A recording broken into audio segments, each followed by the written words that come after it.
Komisi Penyiaran Indonesia Daerah Provinsi Sumsel diminta agar lebih aktif turun ke berbagai kelompok, khususnya kaum milenial untuk dapat mencegah perilaku penyiaran yang melanggar estetika. Gubernur Sumsel Hadjar Maderu usai menghadiri pelantikan anggota KPID Sumsel periode 2022-2027 di Geraha Bina Praja Pemprov Sumsel pada Selasa 26 Juli. Ia mengatakan Komisi Penyiaran hendaknya melakukan upaya lebih preventif. Jika estetikanya sudah dilanggar, maka dipastikan akan ada pelanggaran hukum dan Undang-Undang Informasi dan Transaksi Elektronik dan lainnya. Ketua KPID Pusat Agus Supriyo menambahkan, pihaknya berharap media baru khususnya media sosial perlu mendapatkan perhatian khusus karena dampaknya yang cukup besar.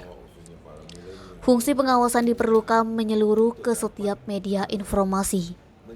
Baik itu radio, televisi, dan lainnya harus tetap ada pengawasan. Edi Handoko, Sumeko TV melaporkan.